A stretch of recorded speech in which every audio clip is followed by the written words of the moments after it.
Assalamu alaikum, dear students, colleagues. My name is Fakhr Hayat, and professionally I am working as an advocate High Court. Dear students, जैसा कि आप जानते हैं कि हमारी classes, online classes for law, LLB, LLM, judiciary, ADPP and other legal exams online conduct होती हैं और हम लॉ के कोर्सेज ऑनलाइन कवर करवाते हैं। डी स्टूडेंट्स, जुडिशरी की अगर हम बात करें तो सबसे जो अगर हम लॉ के हवाले से देखें, जो लॉ के स्टूडेंट्स हैं या जो लॉयर्स एडवोकेट्स हैं, अगर उनके लिए सबसे अट्रैक्टिव प्रोफेशन कोई है तो वो है जुडिशरी यानी जजेस। ठीक है जी। तो इस हवाले से गाइडेंस भी जारी रहती है, क्लासेस भी जारी रहते हैं। एक चीज हमने देखी है कि स्टूडेंट जब क्लासेस कंप्लीट कर लेता है, जब हम उसको टेस्ट देने का कहते हैं तो स्टूडेंट्स जो है इसको सीरियस नहीं लेता। एक तो मैं आपको बताना चाहता हूं कि जब आप अपना सिलेबस कंप्लीट कर लेते हैं, चाहे आप कोई भी एग्जामिनेशन, किसी भी एग्जामिनेशन की तैयारी कर रहे हैं, first at the first instance आपने अपना सिलेबस कंप्लीट कर लिया। जब आपने अपना सिलेबस कंप्लीट कर लिया तो नेक्स्ट इंपॉर्टेंट टास्क आपके लिए है कि आप टेस्ट दें। अगर 40 स्टूडेंट्स 50 स्टूडेंट्स क्लासेस ले रहे हैं तो 10% भी लोग टेस्ट नहीं देते, टेस्ट से अवॉइड करते हैं। मेहनत करना पड़ती है, मुशक्कत करना पड़ती है, दिलचस्पी चाहिए, टाइम चाहिए।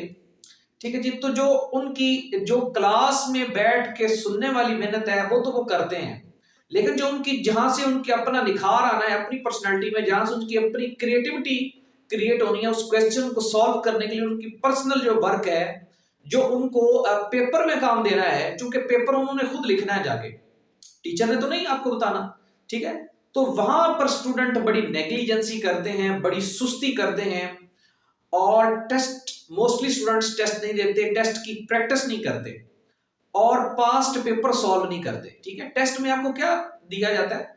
वो वाले पेपर्स, वो वाले पास्ट पेपर जो पिछले आपके जजेस के, एडिशनल सेशन जजेस, सिविल जजेस के एग्जामिनेशन में जो सवाल आ चुके हैं वही आपको दिए जाते हैं टेस्ट में सॉल्व करने के लिए, लेकिन आप लोग टेस्ट नहीं देते।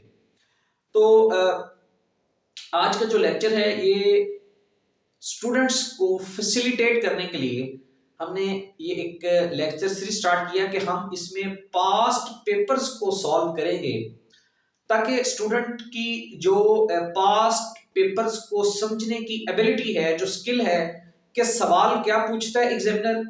ठीक है। अगर आप टेस्ट नहीं देते तो चलो ये वाला जो लेक्चर है ये आपके लिए हेल्पफुल साबित हो सकता है कि स्टूडेंट जो एग्जामिनर है वो स्टूडेंट से पूछना क्या चाहता है, सवाल की स्टेटमेंट को किस तरह से आप पढ़ेंगे, उस स्टेटमेंट में एग्जामिनर ने आपसे क्या एग्जैक्ट डिमांड की है, और उस डिमांड को एग्जामिनर की उस डिमांड को एक लिमिट में रहकर, जितनी लिमिट आपको एग्जामिनर ने प्रोवाइड की है, आप उस लिमिट को कैसे फुलफिल करना है, आपने एग्जामिनर की डिमांड को किस तरह से पूरा करना है। ये एक पूरा आर्ट है, ये एक पूरा फन है। ये इसके लिए आपको एक्सपर्ट होना पड़ेगा, आपको टेस्ट देने पड़ेंगे फ्लुएंसी के साथ। अगर आप टेस्ट नहीं देते, अगर आप रूटीन के साथ पास्ट पेपर्स सॉल्व करके किसी ऑथेंटिक टीचर को, किसी अपने सीनियर को, किसी कोलीग को या किसी मेंटोर को चेक नहीं करवाते तो आप जो है अपने क्वेश्चन को खुद एनालाइज नहीं कर सकते। आपको पता नहीं चल सकता कि मैं किस तरीके से अपने आप को मजीद बेटर बना सकता हूं, मेरा क्वेश्चन एग्जामिनर की डिमांड पे पूरा उतर रहा है या नहीं उतर रहा। तो सबसे सबसे इंपॉर्टेंट बात तो यह है कि जब आप अपना सिलेबस खत्म कर लेते हैं, आपको लाजमी तौर पर टेस्ट देने चाहिए और अपने पास्ट पेपर्स को लाजमी तौर पर आपको सॉल्व करना चाहिए। आज हम लाहौर हाई कोर्ट का एक पेपर सॉल्व करने जा रहे हैं for the post of additional district and session जज।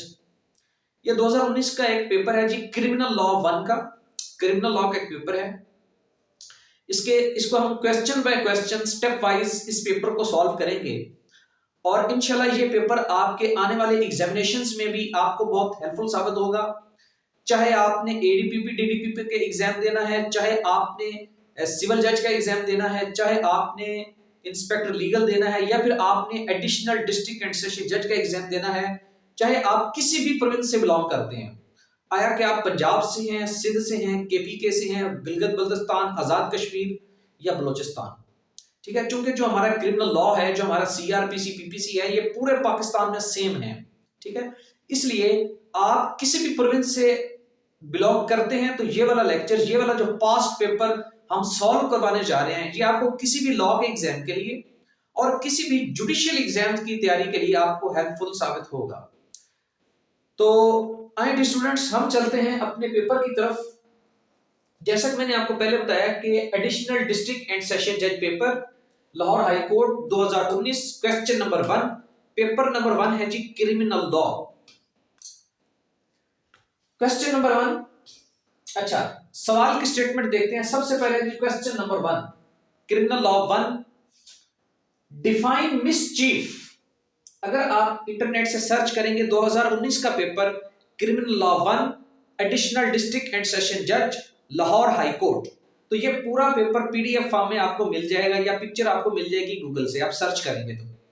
उस क्रिमिनल लॉ 1 पेपर का पहला सवाल है जी, 20 मार्क्स का क्वेश्चन है, define mischief, discuss provisions regarding mischief mentioned in chapter number 17 of Pakistan Penal Code।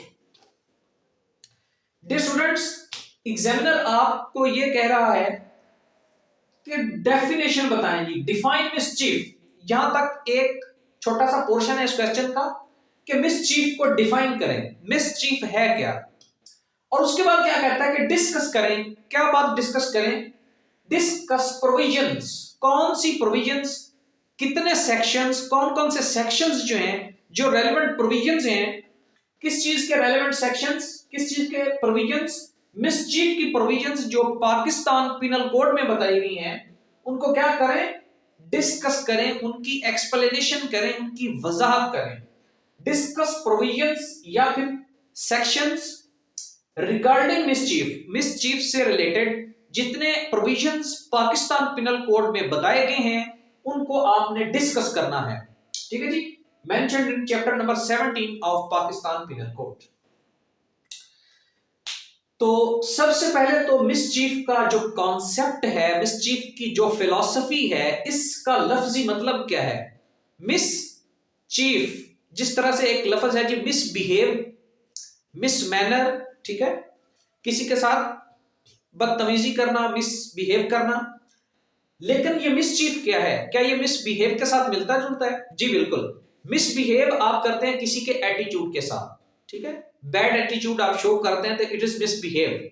लेकिन अगर आप किसी पर्सन की प्रॉपर्टी को जानबूझकर शरारत की नीयत से नुकसान पहुंचाते हैं, या फिर आप ऐसी कोई हरकत करते हैं, ऐसी कोई आप शरारत करते हैं जिससे अगले पर्सन की प्रॉपर्टी को किसी भी किस्म का कोई नुकसान हो जाता है या आपकी उस हरकत से नुकसान हो सकता है, तो वो वाली जो आपकी शरारत है, वो वाली जो आपकी हरकत है, उसको कहते हैं मिसचीफ।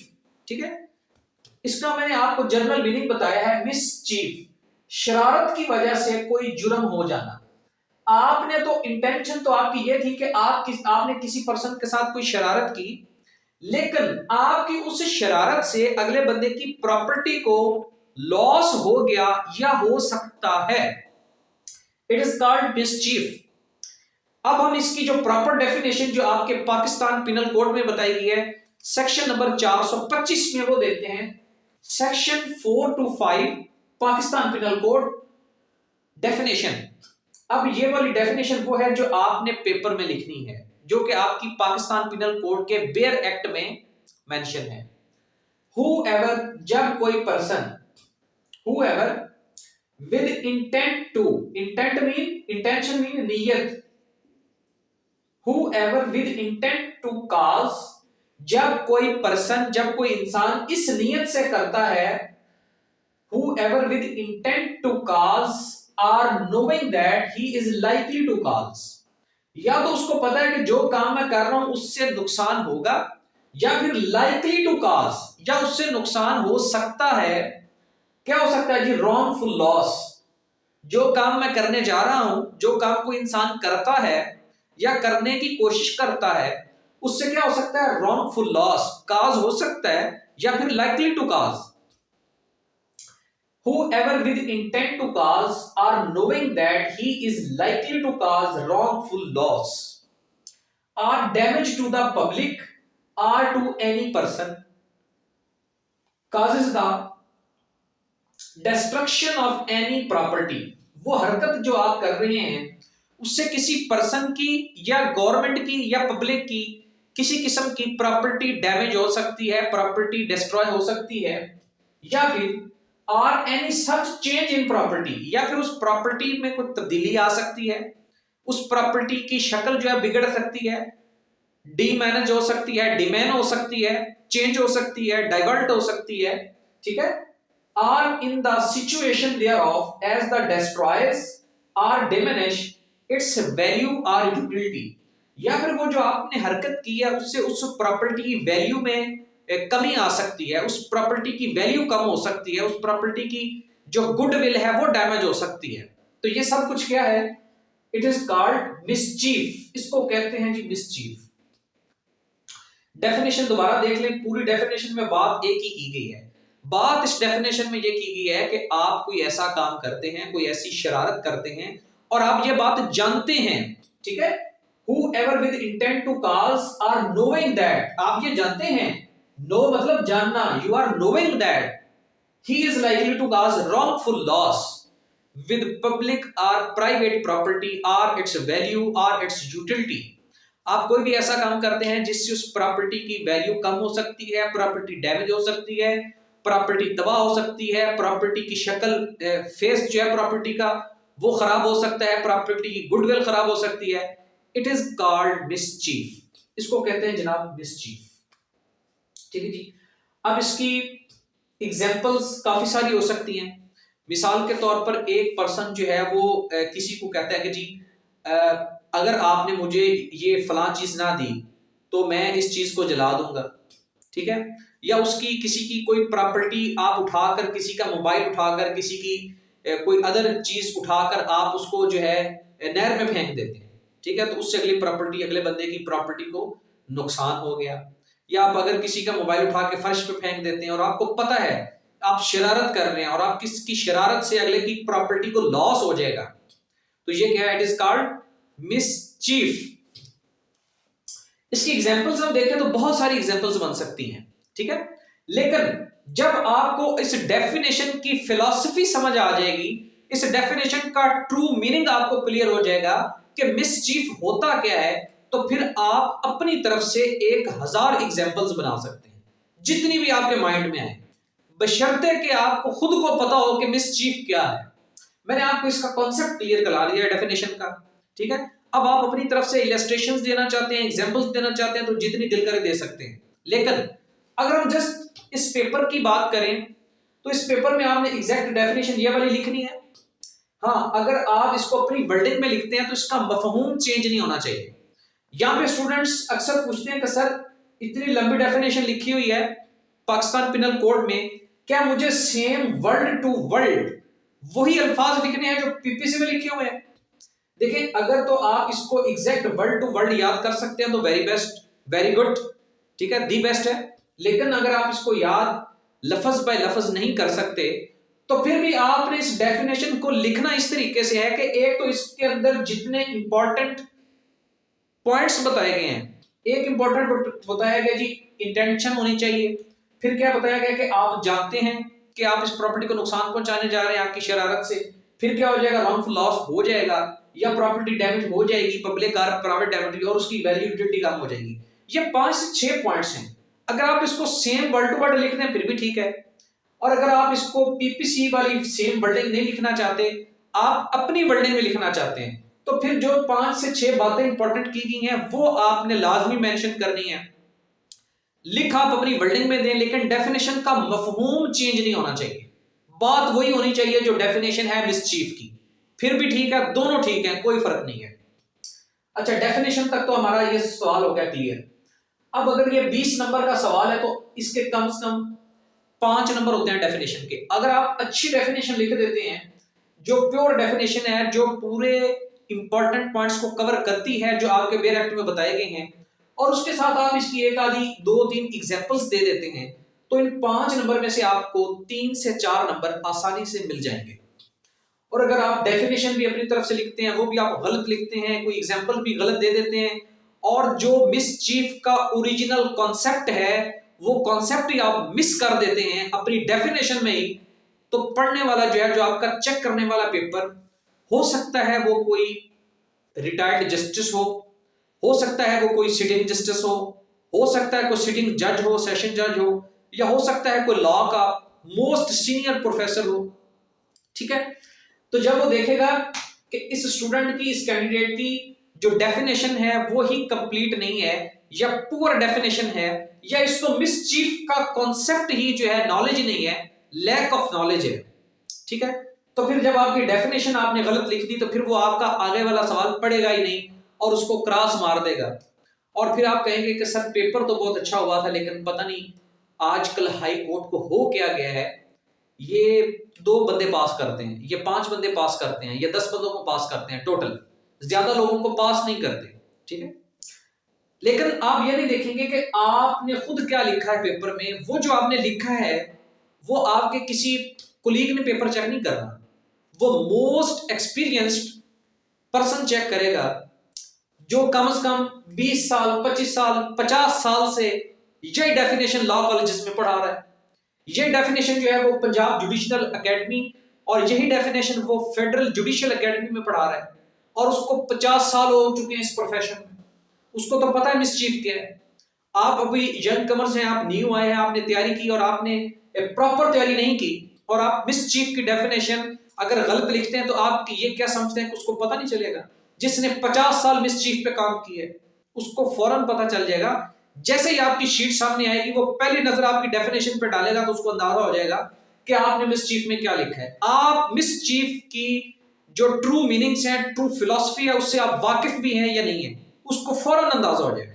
तो इसलिए मेहनत से जी ना चुराएं, दिल लगा के मेहनत करें, एग्जैक्ट डेफिनेशन आप लिखें, इसके इंपॉर्टेंट पॉइंट्स कवर करें, चाहे अपने ही लैंग्वेज में लिखें, चाहे अपनी इंग्लिश स्टाइल में लिखें, अपनी जबान में चाहे लिखें। ठीक है, ये तो होगी डेफिनेशन और इसकी एग्जांपल्स। ये 5 नंबर का काम आपका कंप्लीट हो गया इस सवाल में से। और अगर आप इसको अच्छे तरीके से डेफिनेशन को लिखेंगे, एग्जांपल्स देंगे, तो इंशाल्लाह आपके 3 से 4 नंबर आ जाएंगे इस डेफिनेशन में से। अब इसका अगला पोर्शन है जी, provisions regarding the mischief. Mischief से रिलेटेड जो प्रोविजंस बताई गई हैं इस क्वेश्चन में वो आप लिखें। अच्छा, अब यहां पर स्टूडेंट जो स्पेशली वो वाले स्टूडेंट्स जो जुडिशरी की तैयारी कर रहे हैं, वो अपने आप, अब आपका जो अपना कैलिबर है आप उसको थोड़ा सा ऊपर लेकर आए। जब हमने इस क्वेश्चन को स्टूडेंट्स को दिया पेपर सॉल्व करने के लिए, टेस्ट के लिए हमने सवाल को दिया था, तो हमने ये देखा कि स्टूडेंट ने मिसचीफ की डेफिनेशन लिखी, उसके बाद इंट्रोडक्शन लिखा, और इंट्रोडक्शन के बाद उसने एक रवायती अंदाज में इस क्वेश्चन को सॉल्व किया जिस तरह से उसने रट्टा लगा के एलएलबी में किया था। ठीक है, उसने जनाब नीचे 5-6 हेडिंग्स लिखी कि मिसचीफ क्या होता है, मिसचीफ दिस दिस दिस, और उसके बाद उसने एंड पे कंक्लूजन दे दिया।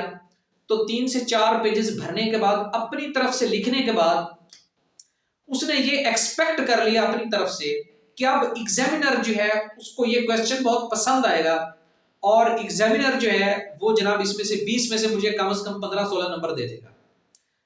तो मैं आपको बताता चलूं कि ये वाला जो आपका स्टाइल है, ये जो आपका जिस लेवल पे आप आके इस एग्जामिनेशन की तैयारी कर रहे हैं, ये 20 स्केल की जॉब है, डिस्ट्रिक्ट एंड सेशन जज की ये जॉब है, या फिर ये 17-18 स्केल की जॉब है सिविल जज की। ये जो है आपका इसका आपका लेवल भी जो है आपका आपका कैलिबर और आपकी प्रिपरेशन और आपके अल्फाज का चुनाव, आपकी पेपर की जो स्टाइल है वो भी उस लेवल का होना चाहिए। वो एलएलबी वाला जो स्टाइल है, इंट्रोडक्शन और 5-6 हेडिंग्स और कंक्लूजन, वो यहां पे नहीं चलेगा। ठीक है, यहां पर आपने टू द पॉइंट बात करनी है, टू द पॉइंट आपने बताना है। इंट्रोडक्शन लिखने की बिल्कुल जरूरत नहीं है, कंक्लूजन लिखने की बिल्कुल जरूरत नहीं है। आपने सिंपल जब डेफिनेशन बतानी है तो साथ आपने बताना है कि सेक्शन 425 डील करता है सर डेफिनेशन को। उसके बाद आपने एग्जैक्ट आगे जाना है रेलेवेंट प्रोविजंस के ऊपर, जस्ट एक हेडिंग दें रेलेवेंट प्रोविजन। उसके बाद लिखेंगे सेक्शन 426 किस चीज को डील करता है, 427 क्या किस तरह से मिसचीफ को डील करता है 428, और ये सेक्शन 426 से लेकर 440 तक, 426 से लेकर 440 तक, ये टोटल आपके 16 सेक्शंस हैं। 425 से लेकर 440 तक टोटल 16 सेक्शंस हैं मिसचीफ के। यानी मिसचीफ की जो प्रोविजंस आपकी पीपीसी में बताई गई हैं वो टोटल 16 प्रोविजंस हैं, 16, ठीक है। तो ये आपको 16 में से कम आप अगर अच्छा पेपर अटेम्प्ट करना चाहते हैं तो आपको 16 में से कम 10-12 इंपॉर्टेंट प्रोविजंस लाजमी लिखनी चाहिए, ठीक है। अच्छा जी, 425 तो आपकी होगी डेफिनेशन, उसके बाद एक 425 और उसके बाद 15 जो आपकी प्रोविजंस हैं वो मिसचीफ को डिफाइन करती हैं कि ये किस किस्म का मिसचीफ है, ये किस किस्म का मिसचीफ है और उसकी सजा कितनी है, ठीक है। क्योंकि ये पैनल प्रोविजंस हैं और पैनल प्रोविजंस हमेशा क्या करती हैं, डेफिनेशन बताती हैं कि ये ऑफेंस क्या है और उसके साथ सजा बताई जाती है। तो अब हम चलते हैं रेलेवेंट प्रोविजंस की तरफ। अगर हम मिसचीफ की प्रोविजंस देखें तो टोटल एक डेफिनेशन का सेक्शन निकाल के टोटल 15 इसकी प्रोविजंस हैं, 15। देखते हैं जी सेक्शन 426 आपसे क्या कहता है। 426 कहता है कि अगर आप किसी भी किस्म की जो है मिसचीफ का ऑफेंस करते हैं, क्योंकि मिसचीफ एक ऑफेंस है, ठीक है, इससे प्रॉपर्टी को डैमेज हुआ है या डैमेज हो सकती थी, तो ये क्या है, एक ऑफेंस है और इसकी ऑफेंस की सजा जो है वो कितनी आएगी, 3 महीने या फिर फाइन या फिर बोथ, ठीक है। आगे 427 देखते हैं जी। 427 आपसे कहता है कि अगर कोई आप इस किस्म का मिसचीफ करते हैं जिससे उस पर्सन की प्रॉपर्टी को लॉस हो गया और उस पर्सन की प्रॉपर्टी की जो वैल्यू है वो 50 रुपए तक है अगर, तो फिर आपको कितनी सजा हो सकती है, 2 साल जुर्माना, ठीक है, 2 years फाइन और बोथ, 2 साल सजा, imprisonment which may extend to 2 years और फाइन, या फिर आपको हो सकता है, क्या हो सकता है, 2 साल तक सजा हो सकती है या फिर जुर्माना या फिर दोनों हो सकते हैं, 2 years और फाइन और बोथ या फिर दोनों। 428 आपसे कहता है जी किलिंग एनिमल और वैल्यू ₹10, आप किसी का कोई ऐसा जानवर, कोई ऐसा मैमल, कोई ऐसा इंसेक्ट, कोई ऐसा उसका जानवर आप जो है किल कर देते हैं या उस जानवर को नुकसान पहुंचा देते हैं जिसकी वैल्यू ₹10 तक है, तो फिर आपको 2 years 2 साल तक सजा या फिर जुर्माना या फिर दोनों काम हो सकते हैं। और आगे सेक्शन 429 है, अगर आप किसी ऐसे एनिमल, किसी पर्सन के ऐसे जानवर को नुकसान पहुंचाते हैं जिसकी वैल्यू 50 रुपए से ज्यादा है, अब 50 रुपए से ज्यादा से लेके आप चले जाएं 5 करोड़ तक चले जाएं, ठीक है, यानी ग्रेटर देन 15, मोर देन ₹50, 50 रुपए से ज्यादा का एनिमल, आप भेड़, बकरी, गाय, भैंस, गधा, घोड़ा, खच्चर, बकरी, ठीक है, दुम्बा, जितने भी जानवर हैं, ठीक है, वो वैल्यूएबल जानवर हैं और उन सब की प्राइसेस जो हैं, इवन के कैट, डॉग, ठीक है, इनकी वैल्यू हमेशा क्या है, 50 रुपए से ज्यादा है, ठीक है, ये वैल्यूएबल एनिमल्स हैं। और अगर इस तरह के आप किसी जानवर को मारते हैं तो आपको सजा कितनी हो सकती है कि 5 साल सजा हो सकती है या फिर 7 जुर्माना हो सकता है या फिर दोनों काम हो सकते हैं।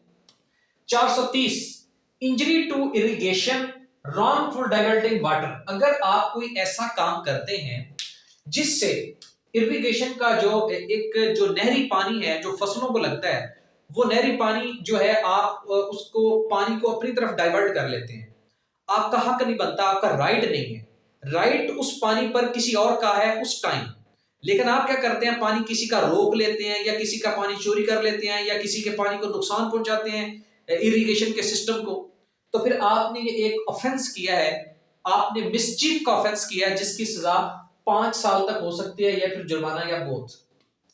431 पब्लिक रोड, ब्रिज, रिवर और चैनल, अगर आप कोई ऐसा काम करते हैं, किसी सरकारी जो है नहर को आप तोड़ते हैं, सरकारी जो खाला है उसको आप नुकसान पहुंचाते हैं, सरकारी पानी जहां से गुजर रहा है आप उसको जो है उस पानी के रास्ते को डैमेज करते हैं, उस रास्ते को तबाह करते हैं, तोड़ देते हैं, उसके साथ तोड़ फोड़ करते हैं, ठीक है जी, तो फिर आपको 5 साल तक सजा और जुर्माना हो सकता है। 432 public drainage loss, public drainage loss का मतलब यह है कि अगर आप किसी दरिया के बंद को तोड़ते हैं, ठीक है, जिससे एक बड़ा हैवी लॉस हो सकता है लोगों की फसलों को, या फिर जो है वो सड़कों के ऊपर पानी आ सकता है, लोगों को माली जानी नुकसान हो सकता है। आपने एक जो बिग एक सिस्टम है, रिवर सिस्टम है, या जो एक बिग कैनाल सिस्टम है, उसको आपने डैमेज किया है। ठीक है, उसकी सजा कितनी है जी?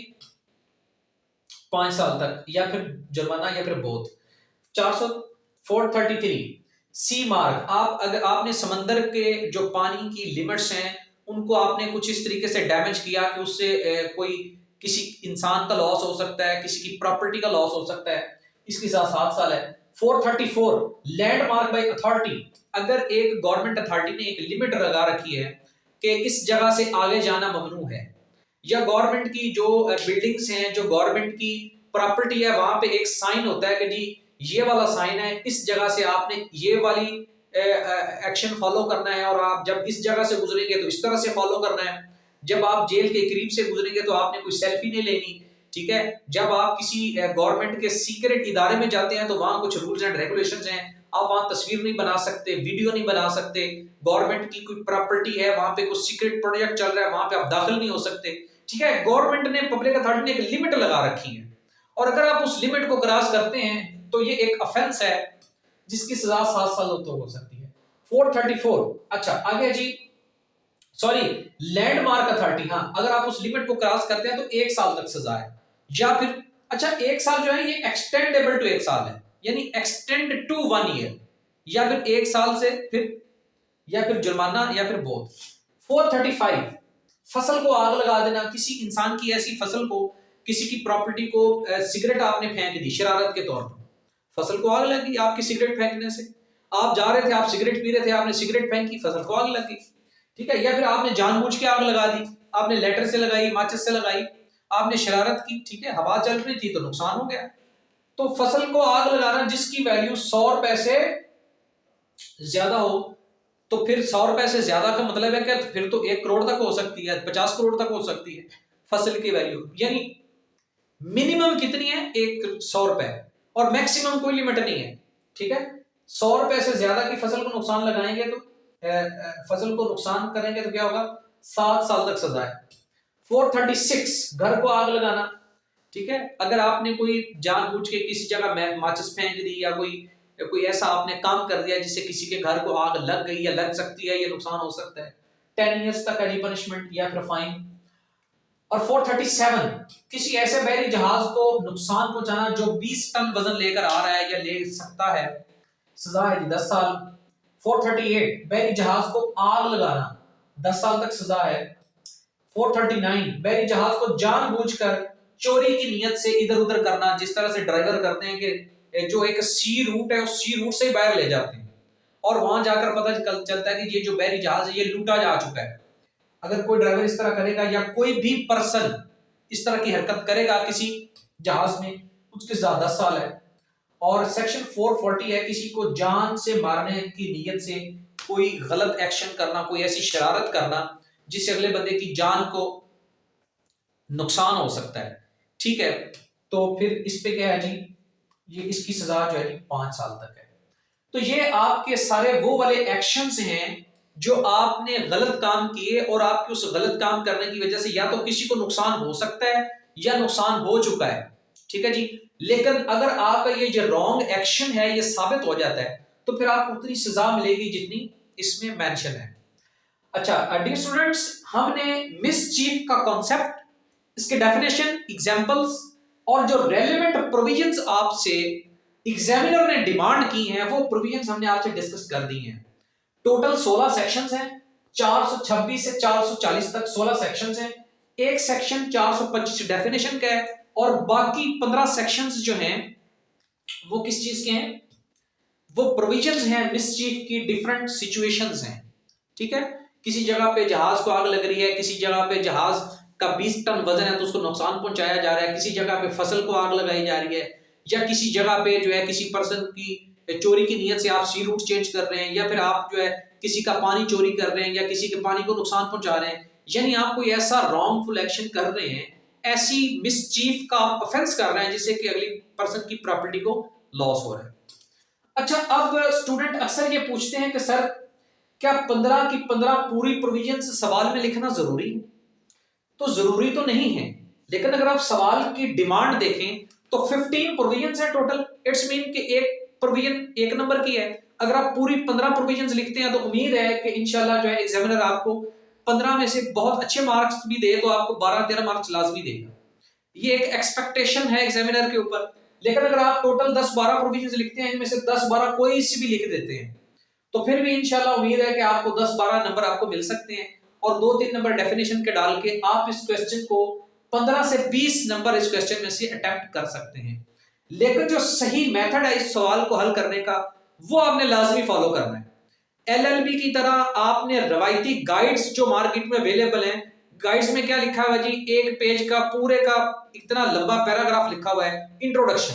एग्जामिनर ने आपसे इंट्रोडक्शन नहीं मांगा, एग्जामिनर को आपके इंट्रोडक्शन की जरूरत नहीं है। एग्जामिनर आपसे डायरेक्ट पूछ रहा है कि मिसचीफ बताएं, मिसचीफ क्या है। वो ये नहीं कहता कि इंट्रोडक्शन डिस्कस करना शुरू कर दो, उसको मिसचीफ की डेफिनेशन बताएं जो पाकिस्तान पिनल कोड में मेंशन है, ठीक है। उसके बाद एग्जामिनर ने आपसे क्या मांगी है, रेलेवेंट प्रोविजंस डिस्कस करने को बोला है। एग्जामिनर ने आपने ये नहीं कहा कि मुझे कंक्लूजन बताएं, उसको कंक्लूजन की जरूरत भी नहीं है। उसको जरूरत है आपकी रेलेवेंट प्रोविजंस की, आपके रेलेवेंट सेक्शंस की उसको जरूरत है, जो सेक्शन में लिखा है, ठीक है। तो इस क्वेश्चन को सॉल्व करने का बेस्ट मेथड यह है कि इसकी 425 की डेफिनेशन लिखें और उसके बाद रेलेवेंट प्रोविजंस लिखें, ठीक है जी। कुछ स्टूडेंट्स ने पूछा कि सर अब ये हरफ टू हरफ एक सेक्शन 426 में क्या है, 427 में क्या है, ड्रेनेज क्या है, प्रॉपर्टी क्या है, इसको किस तरह से याद करेंगे। तो इसको आप लिख कर याद करेंगे तो इंशाल्लाह ये आपको याद हो जाएंगी। और बेस्ट मेथड जो है आप टेस्ट दें, आप जो है अपने किसी मेंटोर के साथ आप टच रहें, ताकि वो आपको कुछ ऐसे आइडियाज, कुछ ऐसे ट्रिक्स, कुछ ऐसी टिप्स आपको बताता रहे कि आप की जो स्किल्स हैं वो पॉलिश हो जाएं और आपकी सब्जेक्ट के ऊपर क्रिएटिव स्किल्स क्रिएट हो जाएं और आप इस तरह से सवाल अटेम्प्ट करें जिस तरह से एग्जामिनर आपसे डिमांड करता है, रिक्वायर्ड करता है। अब कुछ स्टूडेंट्स ने ये पूछा कि सर ये चूंकि 15 प्रोविजंस हैं, तो 15 प्रोविजंस की सजा हमें किस तरह से याद हो सकती है कि 425 फसल को अगर 100 रुपए की फसल को आग लगाते हैं या 100 रुपए की ज्यादा की फसल को हम आग लगाते हैं तो उसकी सजा कितनी हो सकती है, एक्सटेंड टू 10 ईयर, 10 साल तक हो सकती है। एक तो इसका मेथड ये है कि आप इस तरह से सजा याद करें कि अगर फसल को आग लगाई जाए जिसकी प्रॉपर्टी की वैल्यू 100 रुपए से ज्यादा है तो फिर उसकी सजा 10 साल तक हो सकती है, ठीक है। और अगर आपने पूरी प्रोविजंस याद करनी है 426 से लेकर 440 तक, आपको अगर सिर्फ प्रोविजंस के नंबर याद हैं कि 426 में यह लिखा और उसकी सजा इतनी है, तो आप सिर्फ प्रोविजंस के नाम याद कर लें और जो सजा है हर प्रोविजंस की अगर वो आपको याद हो जाती है तो ठीक है। और अगर सजा आपको याद नहीं होती तो इसके लिए एक छोटा सा फार्मूला है जो मैंने पर्सनल अपनी क्रिएटिविटी से आप लोगों की स्टूडेंट्स के लिए एक छोटा सा ट्रिक मैंने बनाया आप लोगों के लिए, ताकि आप लोगों को जब आप पेपर में बैठे हो या आपके सामने सब्जेक्टिव पेपर हो या ऑब्जेक्टिव पेपर भी हो अगर एमसीक्यूज वाला, तो जब आपको पता होगा मैंने 426 से 440 तक सेक्शंस तो लिख लिए हैं, अब इनकी सजा क्या है, एग्जैक्टली सजा क्या है जो मेंशन थी हर सेक्शन के अंदर। तो उसके लिए मैंने आपके लिए एक ट्रिक बनाया, आप इस ट्रिक को फॉलो कर सकते हैं और आपकी एग्जैक्ट सजा जो है पूरे के पूरी 15 प्रोविजंस की एग्जैक्ट सजा आप अपने पेपर में लिख सकते हैं, जो कि आपके पेपर के लिए और एग्जामिनर के माइंड के लिए एक बहुत अच्छा इंपैक्ट क्रिएट होगा। एग्जामिनर ये सोचेगा कि इस स्टूडेंट को पूरी की पूरी प्रोविजंस के साथ सजाएं भी याद है, ठीक है। तो वो एग्जामिनर आपके पेपर से इंप्रेस हो सकता है। जी जनाब, तो अब इनकी सजा जो है इसके लिए मैंने जो एक शॉर्ट कोड बनाया है वो आपसे डिस्कस करता हूं। 426 से 440 तक सेक्शंस हैं, जो आपकी सजाएं स्टार्ट होती हैं 426 से, ठीक है। 25 तो सिर्फ डेफिनेशन का है। 4 से 26 से अगर हम 440 तक जाएं तो ये टोटल 15 सेक्शंस बनते हैं, यानी 15 सजाएं बनती हैं, 15 पनिशमेंट्स हैं, टोटल 15 किस्म की सजाएं। तो पहला जो सेक्शन है 426 उसकी सजा है 3 महीने, फिर 2 साल, 427 की 2 साल, 428 5 साल, 29 5 साल, 30 5 साल, 31 5 साल, फिर 32 33 34 7 साल 1 साल 7 साल, 35 36 37 38 39 40, ठीक है। तो 3 और 5 8, 8 और 3 11, 11 और 4 15। ठीक है, तो ये टोटल आपकी सजाएं हैं। ठीक है, ये आपकी बनेगी 322 4 5 7 1 7 10 4 5। ठीक है, अगर आप इसको शॉर्ट कोड करके लिखें, अगर आप याद करना चाहें कि मिसचीफ की सजाएं क्या थी, तो वो थी 322 5 4 7 1 7 10 4 5। यानी फ्लुएंसी के साथ आप याद कर सकते हैं, एक सीक्रेट कोड आप याद कर सकते हैं, या किसी, या फिर उसको याद करने का, या फिर उसको मेमोराइज करने का कोई भी ऐसा मेथड जो आपको समझ आ सकता है, अगले को समझना है। ठीक है, आपके सामने अगर ये कोड अवेलेबल है, सपोज दैट, ठीक है, 322 5 4 7 1 7 10 4 5, तो इसका मतलब ये है कि 426 वाले की सजा 3 महीने है, फिर 2 साल, फिर 2 साल, फिर 5 4 का मतलब है कि 5 साल जो है ये 4 दफा आई है, 5/4। ठीक है, 5 साल 5 साल 5 साल 5 साल, 426 27 28, फिर 29 से लेकर आगे तक 5 साल है। फिर ये एक सेक्शन है जिसकी 717 तक है, 7 साल 1 साल 7 साल, फिर 10 साल 10 साल 10 साल 10 साल, और आखिरी जो 440 नंबर सेक्शन है उसकी सजा 5 साल है। ठीक है, इस मीन के 5 440 के ऊपर वाले जो हैं 39 38 37 और 36, यहाँ की क्या है, ये 4 ऐसे सेक्शन हैं 436 से 439 तक जिनकी सजा 10 साल है।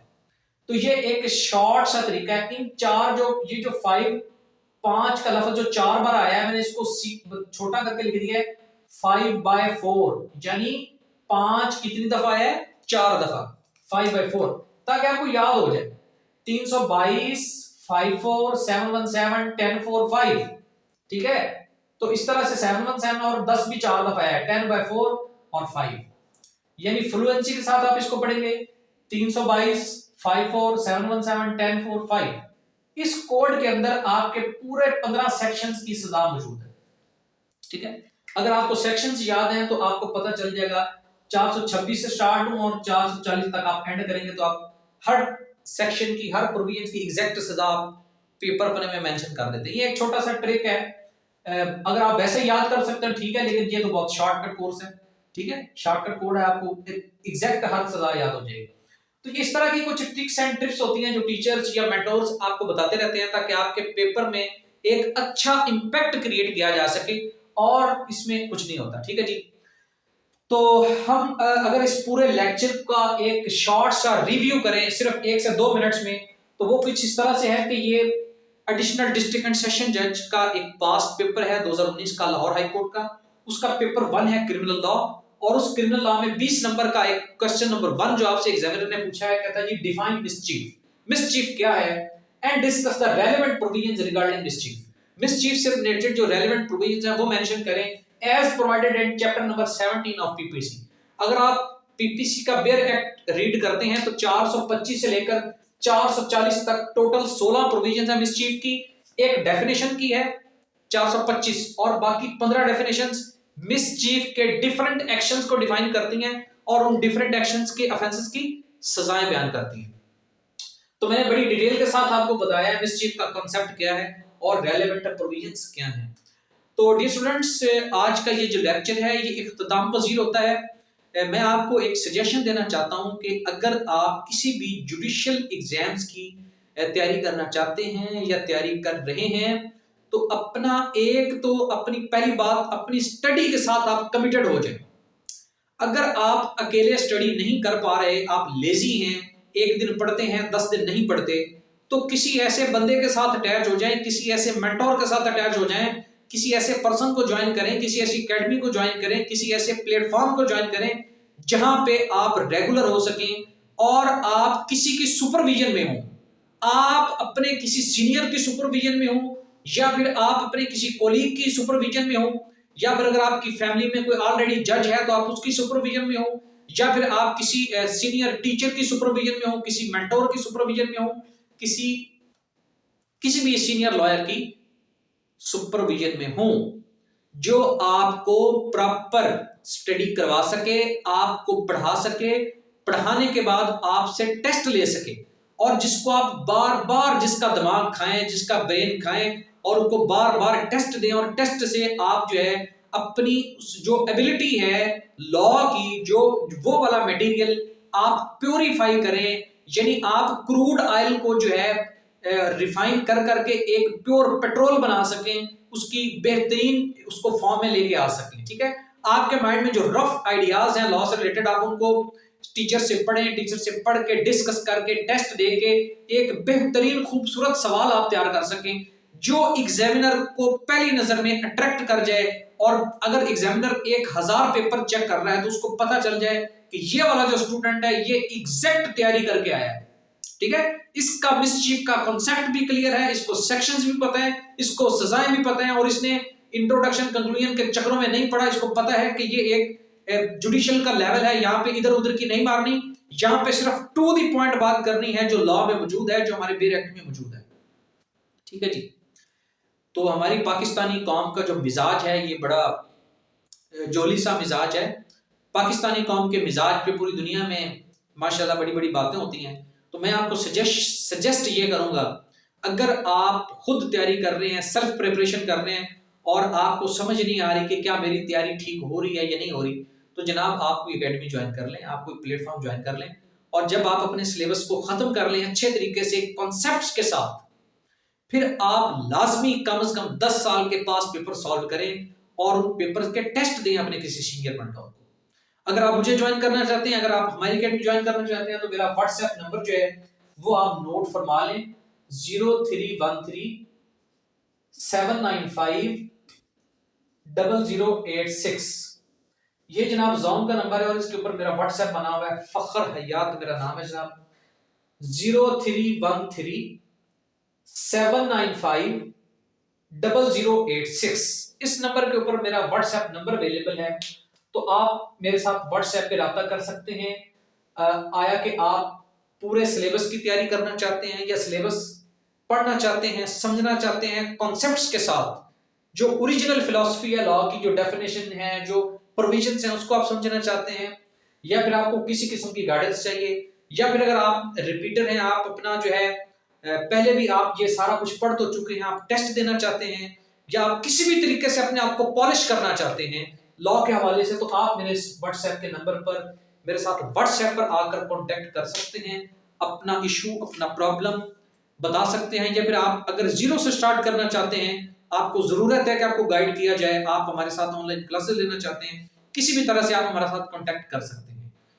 मैं उम्मीद करता हूं कि ये वाला जो आज का सवाल है, अगर ये सवाल मिसचीफ वाला फिर कभी पूरी जिंदगी में भी किसी भी सिविल जज, एडिशनल सेशन जज, एडीपीपी, असिस्टेंट प्रोसिक्यूटर, डिप्टी प्रोसिक्यूटर, किसी भी एग्जाम में कभी एलएलबी, एलएलएम, पीएचडी तक आएगा ये मिसचीफ का क्वेश्चन किसी भी एग्जाम में, तो मैं उम्मीद करता हूं कि ये सवाल इंशाल्लाह जिस तरह से मैंने आपको ये क्लियर करवा दिया है, जो इंपॉर्टेंट पॉइंट्स, टिप्स, जो मेथड इस सवाल के मैंने आपको बता दिए हैं, और इस सवाल का जो कॉन्सेप्ट मैंने आपको क्लियर करवा दिया है, मैं उम्मीद करता हूं कि ये सवाल अगर दोबारा आ गया तो इंशाल्लाह इस सवाल को आप बहुत अच्छे तरीके से सॉल्व करेंगे और इसमें से आप मैक्सिमम मार्क्स हासिल करेंगे।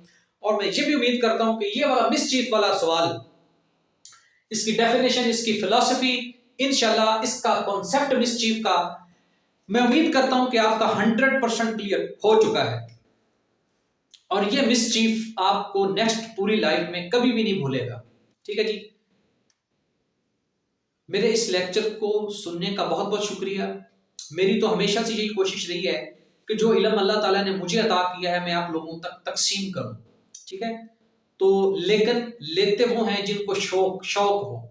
हमेशा शौक वाले लोग जो हैं वो इल्म हासिल करते हैं, अदरवाइज बाकी लोगों के नसीब में, हर बंदे के नसीब में इतना जो है इल्म नहीं है। तो हमेशा शौक वाले लोग इल्म हासिल करते हैं, शौक वाले लोग कमिटेड होते हैं, लगे रहते हैं, डिटरमिन्ड होते हैं, अपने इरादे जो है मजबूत इरादे रखते हैं, और फिर अल्लाह ताला उनको किसी ना किसी मुकाम पे जाके पहुंचा देता है और अल्लाह उनको नवाज देता है और वो अपनी मंजिल पे पहुंच जाते हैं। ठीक है, तो मेरी तो रिक्वेस्ट आपसे ये है कि जो अल्लाह ताला ने मुझे इल्म दिया है वो मेरे पास अमानत है आप लोगों के लिए। आप मुझे व्हाट्सएप पे रब्ता करें, मुझे कॉल करें, आप ऑनलाइन क्लासेस लेना चाहें या आप किसी भी किस्म की गाइडेंस चाहिए आपको, तो जो मेरे पास है इंशाल्लाह वो मैं एक प्योरिटी के साथ मुखलिसपन से आप लोगों तक पहुंचा दूंगा। तो जो मेरा है वो इंशाल्लाह आपका हो जाएगा। तो डियर स्टूडेंट्स, आज का ये लेक्चर खत्म हुआ। तो इंशाल्लाह अपने नेक्स्ट लेक्चर में हम इसी तरह के पास्ट पेपर्स को सॉल्व करेंगे, ताकि आप लोगों का जो एक कॉन्फिडेंस है, आप लोगों का कॉन्फिडेंस बहाल हो जाए कि ये वाला सवाल, अब अगर यही वाला सवाल एडिशनल सेशन जज के पेपर में आया, अब अगर यही सवाल ये जो हमने सॉल्व किया है, अगर यही क्वेश्चन अब सिविल जज के पेपर में आया, तो मैं इंशाल्लाह इसको 100% अच्छे तरीके से क्लियर करूंगा और मैक्सिमम नंबर हासिल करूंगा। ठीक है, और इस नाचीज को, इस खाकसार को अपनी दुआओं में लाजमी याद रखिएगा। बंडल ऑफ थैंक्स, अल्लाह हाफिज। और इस लेक्चर को अपने दोस्तों के साथ शेयर करें, ताकि जिसका भी आप चाहते हैं कि भला हो जाए, उस तक हमारी ये आवाज, हमारी ये एफर्ट, हमारी ये कोशिश पहुंच जाए।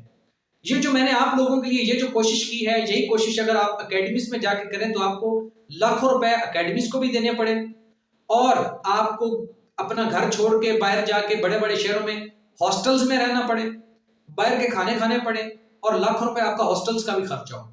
जो मैंने एक कोशिश की, अपनी एक आजिज सी हम्बल एफर्ट मैंने की कि मैं प्योरिटी के साथ इस इल्म को आप तक पहुंचाऊं। ठीक है, तो इसलिए अपने उन दोस्तों के साथ इस लेक्चर को लाजमी जो है शेयर कर दें, जिनको आप चाहते हैं कि उनके पास भी इस तरह के कॉन्सेप्ट क्लियर हो जाए और वो भी किसी मंजिल पे पहुंच जाए। आप सब लोग मुझे अपनी दुआ में याद रखिएगा, मेरे लिए दुआ करें। ठीक है, तो मैं इंशाल्लाह फिर नेक्स्ट लेक्चर में आपके पास हाजिर हूंगा। तब तक के लिए अल्लाह हाफिज।